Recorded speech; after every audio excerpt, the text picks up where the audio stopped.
इस वीडियो में हम जानेंगे कि क्या हर मामला बिना ट्रायल के खारिज हो सकता है।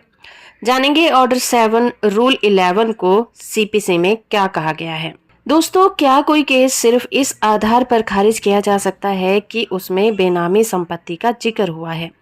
क्या अदालत बिना सुनवाई के मुकदमा खत्म कर सकती है?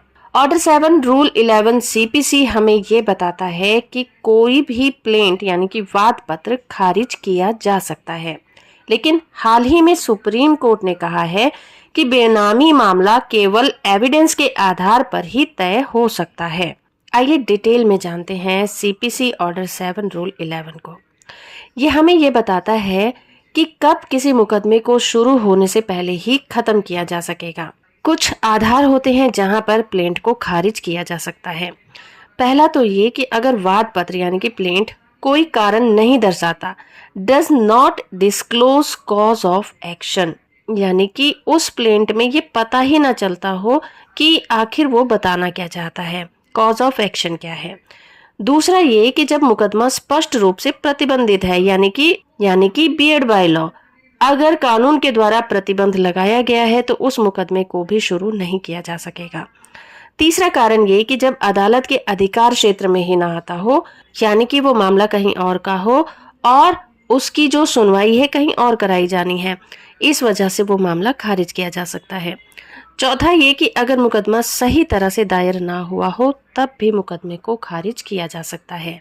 तो आइए जानते हैं कि बेनामी प्रॉपर्टी के केसेस में सुप्रीम कोर्ट ने हाल फिलहाल क्या फैसला सुनाया है। इस मामले में जो प्लेंटिफ है उसने दलील दी कि उसका प्लेंट बेनामी लेन देन निषेध अधिनियम 1988 के तहत बियड बाय लॉ है। उन्होंने कहा कि इसे ऑर्डर 7 रूल 11 के तहत खारिज कर देना चाहिए। तो सुप्रीम कोर्ट ने इस केस में कहा कि बेनामी लेन देन से जुड़ा हुआ जो भी डिस्प्यूट होता है वो फैक्चुअल इश्यूज के ऊपर बेस्ड होता है। इसे सिर्फ एविडेंस और ट्रायल के बाद ही तय किया जा सकता है। सिर्फ प्लेंट पढ़कर ही ये तय नहीं किया जा सकता कि ये मुकदमा बेनामी प्रॉपर्टी से रिलेटेड है या फिर नहीं है। इसीलिए सुप्रीम कोर्ट ने इस मुकदमे को खारिज नहीं किया। तो इस तरह से ऑर्डर 7 रूल 11 किसी भी प्लेंट को शुरुआत की अवस्था में ही खारिज करने का प्रोविजन बनाता है।